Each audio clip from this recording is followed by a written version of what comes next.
Hey guys, what is up? Welcome back to the channel. My name is Pats, and today in this video, we're gonna talk about the Motowolf Raincoat version 3 and its uses in a real world scenario. Before I proceed, make sure that you subscribe to the channel and then follow my Facebook and Instagram, okay? So, let's go.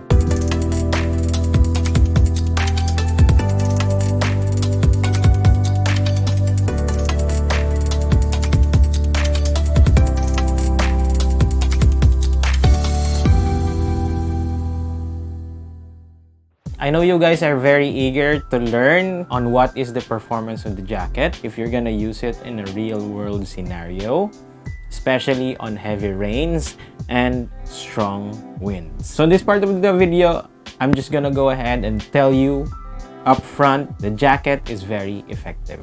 Hindi tumatagas yung jacket. Pero keep in mind na during the creation of this video, I only tested out the jacket for a week or two. And in my previous video, which is the unboxing and first impressions of the Motowolf Raincoat version 3, there are other viewers already commented on the comment section saying that they already used the jacket, and if you're gonna use it for a long time, eventually tatagas siya or the water will leak.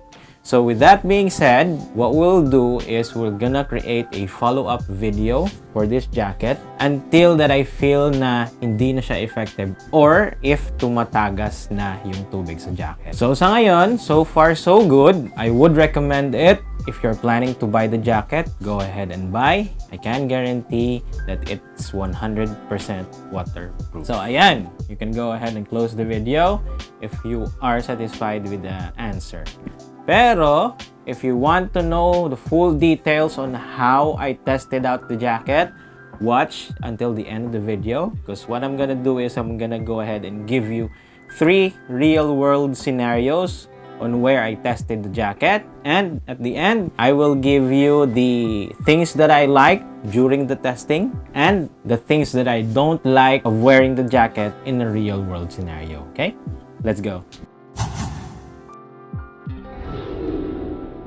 Okay, so how did I tested the jacket? There are 3 areas where I tested the jacket. Number 1, riding in the rain, syempre.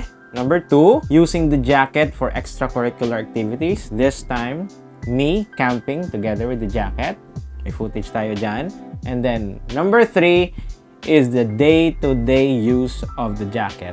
How does it fare? Okay ba siya pang day-to-day na gamit, mga konting ulan lang? So, we're gonna go ahead and find that out in the later of the video.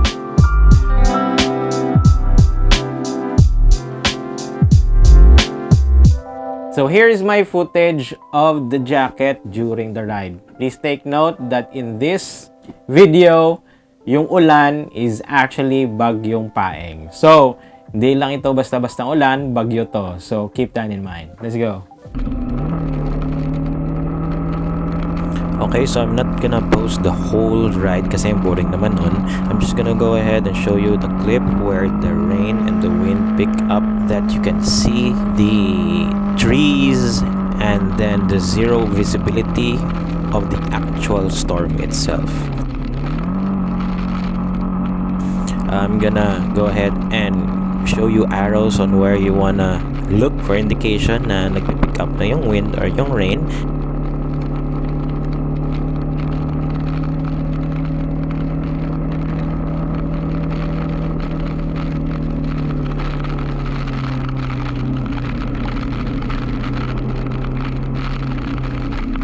And in this video, if makikita nyo, I actually stopped and went to the side kasi sobrang lakas na ng ulan and ng hangin, and I'm actually quite afraid during that time. But I decided to stay on the camera para at least makita nyo in action yung jacket mismo. And during that time na nag-stop ako, merong mga motorista din na nakatambay dun at nagsisilong sa waiting shed during that time. And during that time, a lot of vehicles have stopped as well kasi parang may buhawe dun sa na dumadaan sa may front ng daan namin. So, kaya nag-stop ako. And during that time, I noticed na hindi ko pala na secure yung wrist tightening velcro sa jacket, kaya pumapasok yung malamig na hangin dun sa arms ko, and at the same time nababasa siya. So ayan.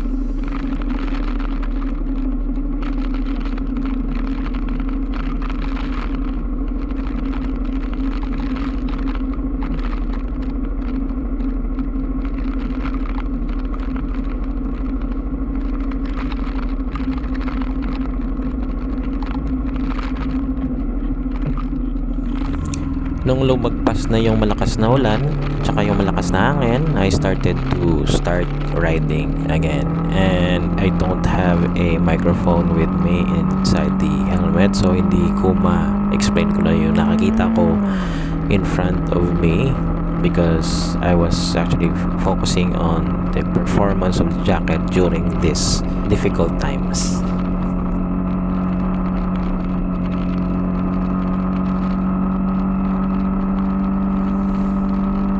During this time, nag-wave ako sa camera kasi I was trying to convey na very difficult yung visibility when you are riding, kasi grabe yung ulan, and at the same time medyo cloudy siya, so it's actually difficult to maneuver or ride during this time.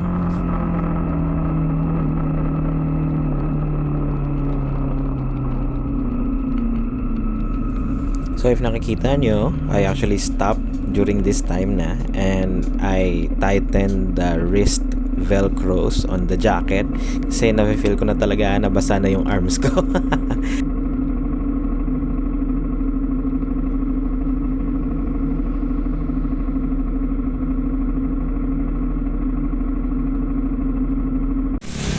Ayan guys, so first stop, medyo tumigil yung ulan, and I stopped here to rest. It's about 30 minutes na ride, and in the middle of the 30 minutes siguro mga 15 minutes na grabe yung ulan at saka grabe yung yung hangin, kaya nag-stop ako doon. Makikita nyo sa video.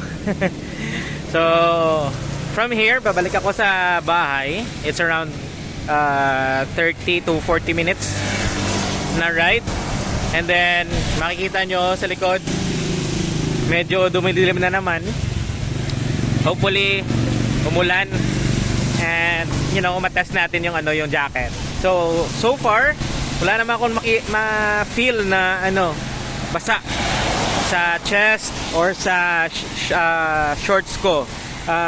Maliban na lang dito sa mga gloves ko kasi hindi to rainproof, and at the same time yung sapatos ko. The only mistake that I had is I didn't put on a decent shoes. Wet shoes yung gamit ko, so madali siya mabasa. So ayan, so kahit konting apak ko lang sa basang concrete, nababasa na yung yung sapatos ko. So ayan, so far that's the initial impression of the jacket.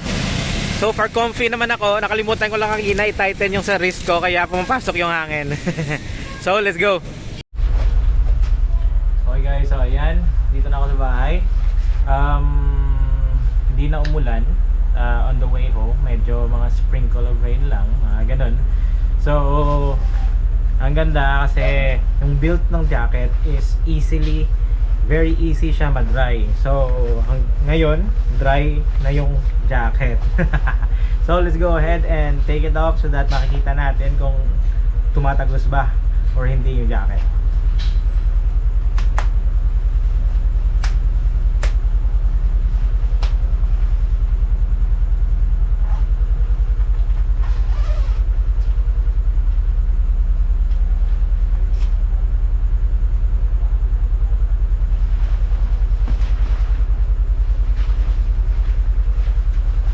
Basa lang yung pawis kasi mainit yung jacket. So ayan, other than sa mga kamay ko kasi may pawis, basa, pero dito wala talaga.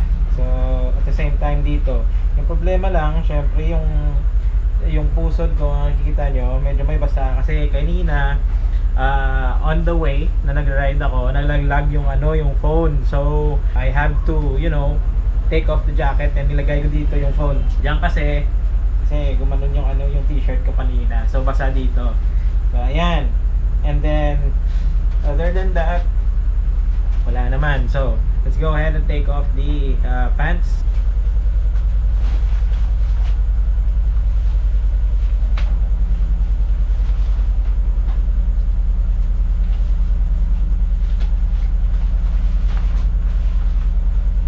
Yan. Oh my God, so far hindi naman siya basa.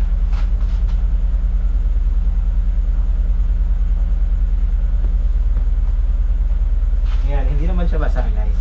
Okay, so in the real world scenario during the ride, there are a couple of things that I made a mistake on wearing the jacket. One is that I forgot to tighten the wrist right here on the waist and then the belt of the jacket. Kasi on the wrist, meron siyang parang velcro. I don't know if you can see that. Ayan. It helps on stopping the wind from going in as well as the rain or the water from going into your arms. Also, I forgot to tighten yung sa waist na area. Ito, I forgot to tighten this tightening mechanism. So, bakit significant yung tightening ng waist? Kasi, one is that it actually prevents the wind from going under the jacket so that it can prevent the water from going in and soaking your lower part of your t-shirt from getting wet. I only noticed this when I'm making this video, when I was checking the jacket. Kasi, one is that I can see the splatter of the rear tire on the back of the jacket. I don't know if the camera can see this. Ayan.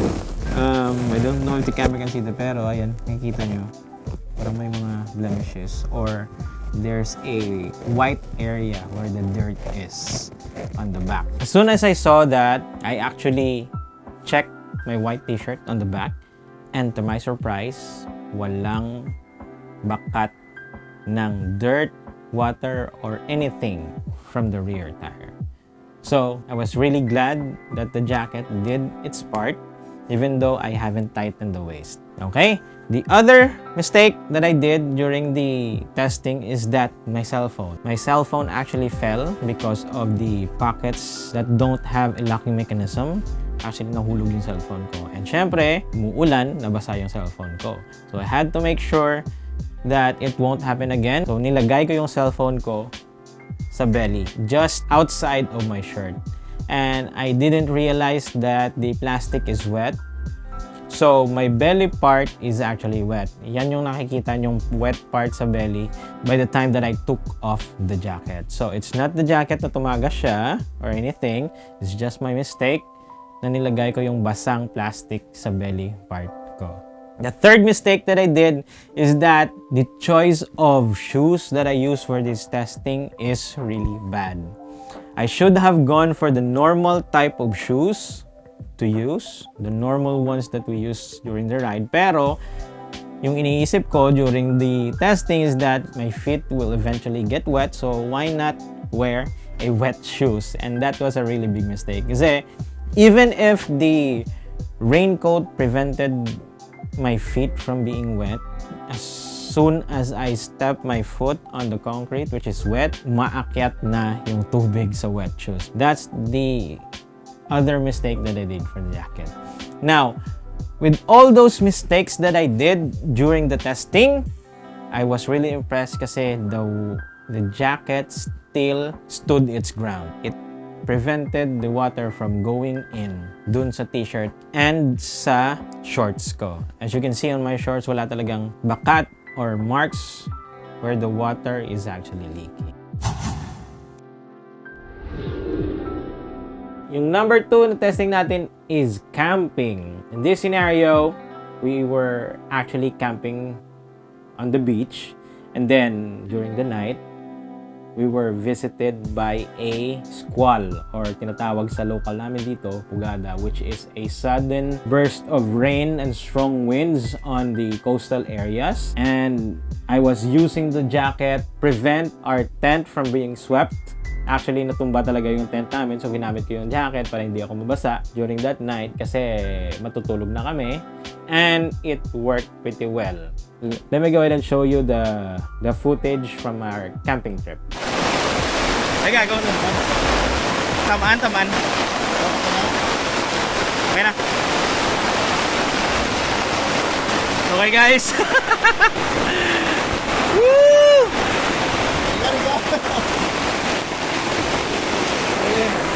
Yeah! Woo!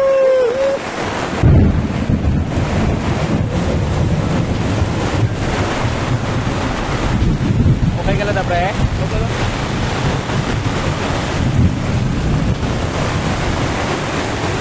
Uy!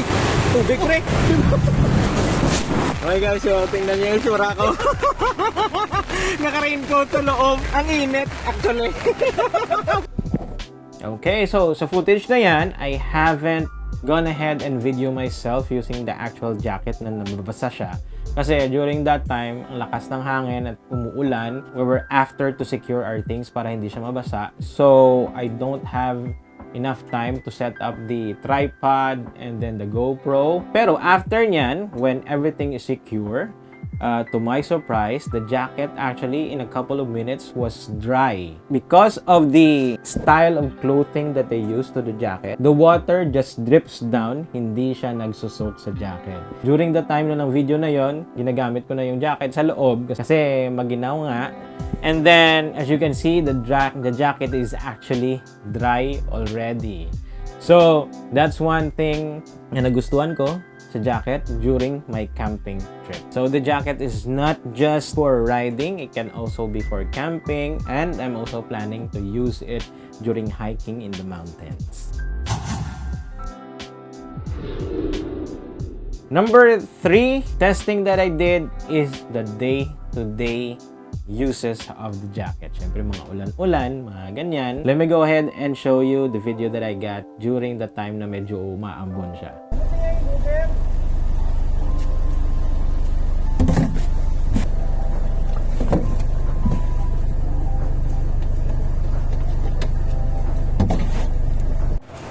Okay guys, so ayan. As you can see, one of the features ng jacket is that you can use it as a normal raincoat jacket for your daily activities. Katulad ngayon, umuulan, bagyong Paeng, and walang tubig. Full showcase yung jacket. Okay, so one of the key features ng jacket, if it's not raining hard, actually, pagpagin mo lang yung jacket, it's, yan, gaganunin mo lang ulan or yung basa is nag-drip down lang. It's because of the clothing of jacket. Kita nyo naman, formado siya, which is one of the good thing of that jacket. And soft siya, hindi siya stiff. So, it's like a normal jacket that you're gonna wear. And then, syempre,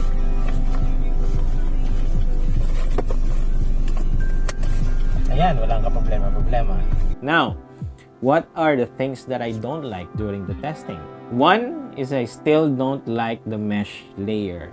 It actually is very inconvenient to put it on kasi tumatagos yung mesh layer dito if you're gonna put it on. Same thing when you put on the pants of the jacket.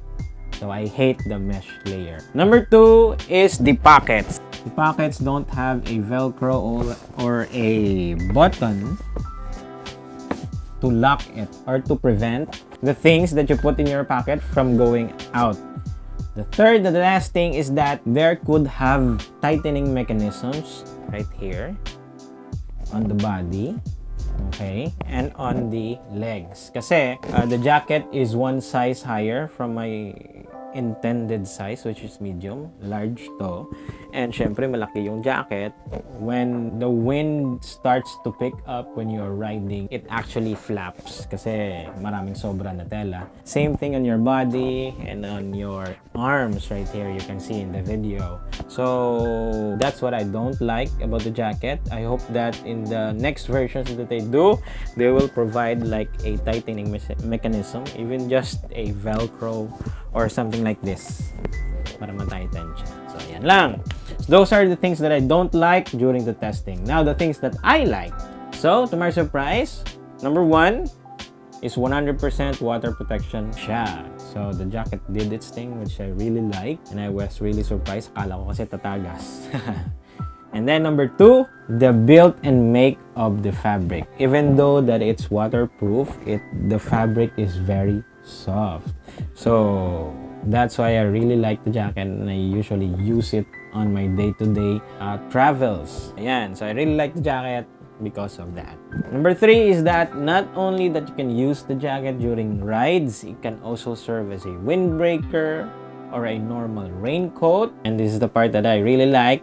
You can use it when you're hiking on the mountains or on camping. So it's an all-in-one jacket. Not only that it serves its purpose of being a waterproof, it also looks very nice and looks cool. And it doesn't actually look like a motorcycle jacket. If you haven't watched my unboxing and first impression video, I'm gonna link it in the description. There are a lot of things that I discussed about the details of the jacket. So if kung gusto nyo malaman kung ano yung mga details ng jacket, ng mga features nila, watch that video. Hanggang dito na lang yung video natin. Please subscribe and then follow my social media accounts. Kasi gagawa tayo ng follow-up video for the jacket of me using it 3 months, 6 months, or a year until natutumagas ito. Okay? So, ride safe, travel more, and I will see you guys in the next video, okay?